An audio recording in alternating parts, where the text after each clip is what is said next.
So how do I fix this? How do I, after the bush has been trimmed away, the roots have been cut off, how do I make it thrive again? How do I grow new roots? Well, with a bush, if you take part of it and you put it in water, it'll grow roots and it'll come back to life.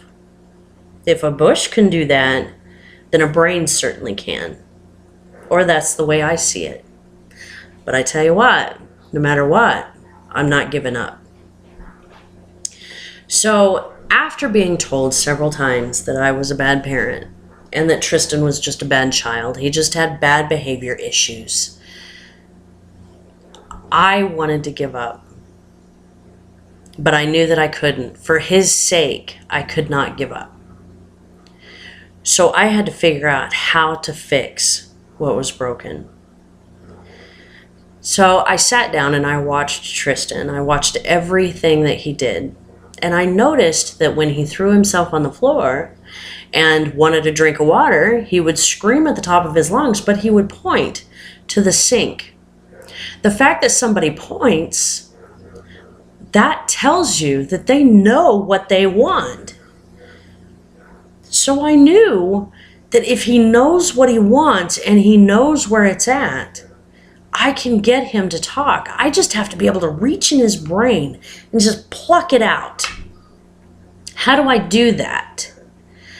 Well, I sit on the floor with him while he's screaming and throwing a fit. I sit on the floor and I repeat the word water over and over and over until I'm blue in the face. Now, I would give him his water because water's a necessity. I didn't want to hurt him, and I didn't want to keep him from what he needed. I just needed him to talk.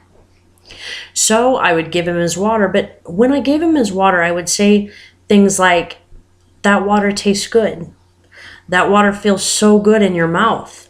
And I would put the word into a sentence, into several sentences, but I would keep repeating it over and over and over. The same with outside. When he would throw himself on the floor in front of the door, screaming, he would point at the door. He wanted outside. Well, outside is a luxury. I don't have to let him outside. I'm his parent. So I can be a little more forceful, and I can sit there for 20 minutes listening to him scream while I'm saying outside. And then as I finally let him outside, I would take the word outside and I would put it into a sentence, into several sentences, and repeat it over and over and over. When Tristan was 5 years old, shortly after he turned 5, he finally said his first word, which was water. So it took about 3 months after that, and Tristan had a huge vocabulary. And about 6 months, and he was talking in complete sentences and could hold a conversation with me and his dad. Now, that aside, Tristan never spoke in public. If we went somewhere, he would never say a word, ever. He was in Head Start when he was 3 years old. He was still in Head Start when he was 5. And he still would not speak a word to anybody. At Head Start, he would, instead of joining the group, his teachers would tell me that he's walking at the back of the class, looking out the window. They could never get him to sit down and join the group. If somebody came and sat beside him while he was outside at recess, he would get up and walk away. So I knew that I had to go deeper. So I started doing research and I found equestrian therapy. Equestrian therapy is the use of horses. Now what happens is the person rides the horse, and the horse's motion, their movement, stimulates nerves in the tailbone. And that ends up stimulating nerves all the way up the spine, clear into the brain. But then it starts stimulating the nerves all over the brain, not just in little areas, all over the brain. It starts to wake up all these nerves and they become active and they start connecting. So we could sit there and we could talk to Tristan while he's riding a horse. We could talk to him and we could get him to repeat exactly what we had just said word for word, no matter how big the phrase was that we said or the paragraph that we said. He could repeat it back to us word for word as long as he was on this horse. So I knew that he had to continue to be stimulated in order for me to get the rest of the brain to open up. I still didn't know what I was doing. I didn't know anything about autism. I didn't even know he had autism at that point. We didn't know anything. We were just winging it. We were just trying to find answers, and these are the answers we found. Then I realized Tristan still wasn't making eye contact. So what I did was I gave Tristan a mirror, a little handheld mirror, and I said, okay, Tristan, look at yourself in the eyes. And he wouldn't do it. So I started guiding him around on the horse. And I said, oh, Tristan has the most beautiful blue eyes. And all of a sudden, Tristan looked himself in the eyes and said, Tristan has beautiful blue eyes. I said, oh, tell Tristan how beautiful his blue eyes are. He said, Tristan has the most beautiful blue eyes. And he continued to do that while looking himself in the eyes. It only took 2 weeks of doing that, and Tristan was making full eye contact with everybody, and he was talking to everybody in public. Everybody he saw, he would talk to. That is incredible. The other thing I found was children with autism. Now, again, this is before we knew he had autism. Children with autism actually have the brains that are exactly like people with Alzheimer's disease. So about 7, Tristan was a little older than 7, and a new doctor had come to town, and she specialized in mental disorders with children. So I decided, after always being told, we had taken Tristan to the doctor several times when he was younger, and after always being told that he was spoiled, that we spoiled him, that we were bad parents, he was a bad child, he had bad behavior issues.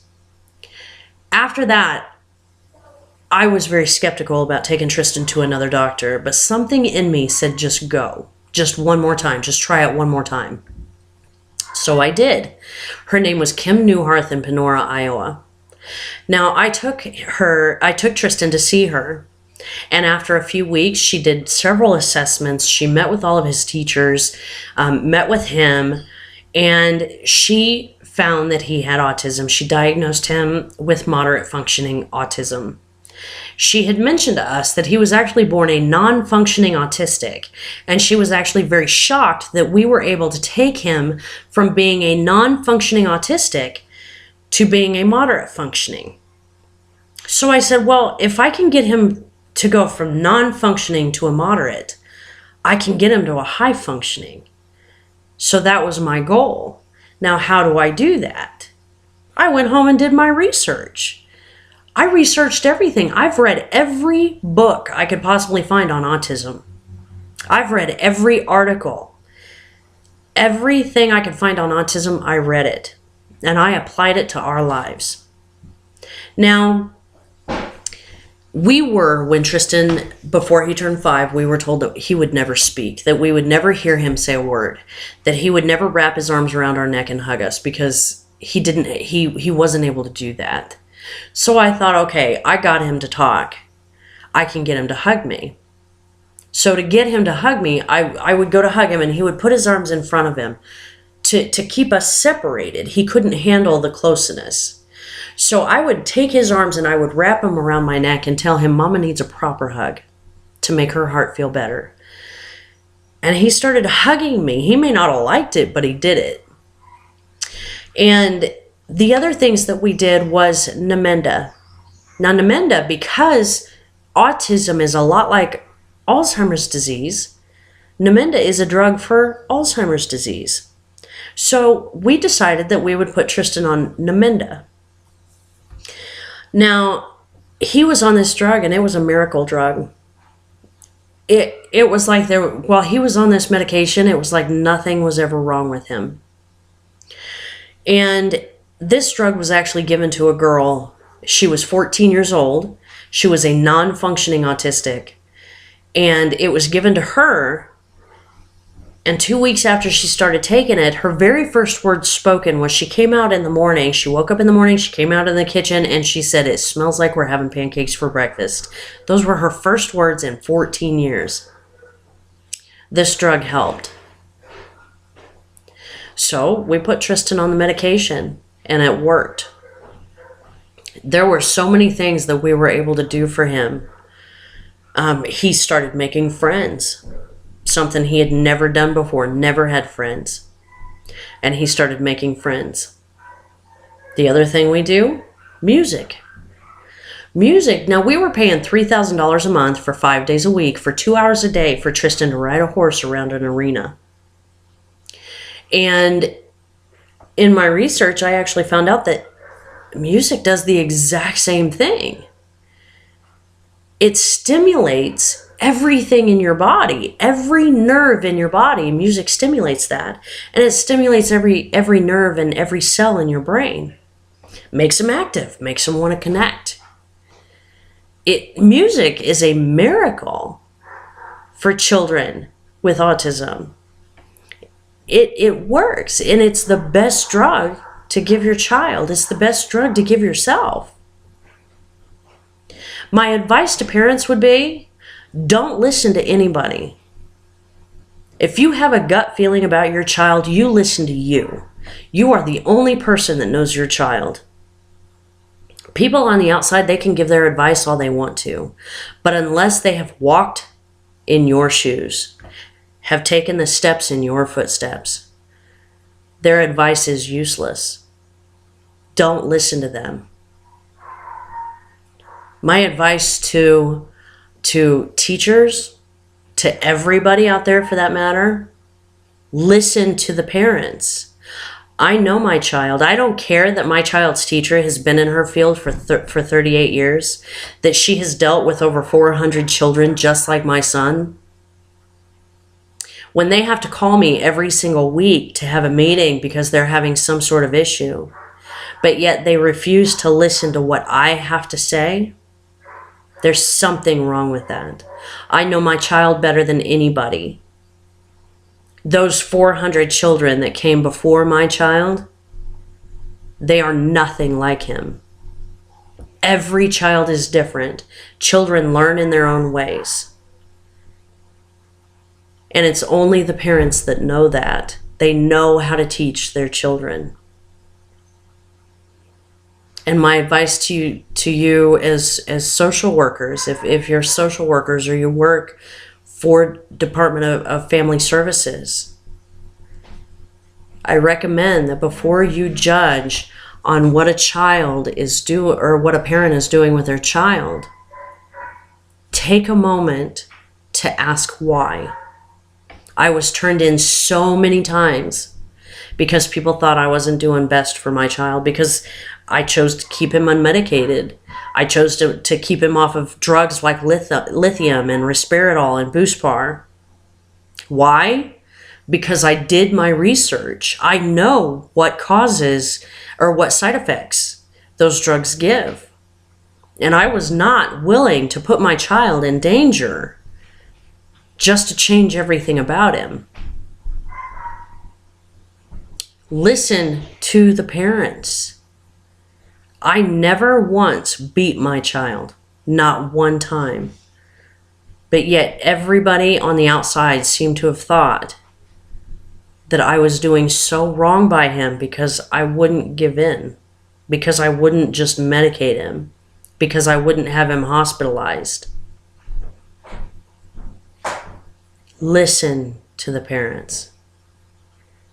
My last piece of advice, we need to figure out how to make therapy, like equestrian therapy, make that available for parents that are in my situation. I would have never known anything about that if I hadn't have done my research. And believe you me, it took years of research to find it.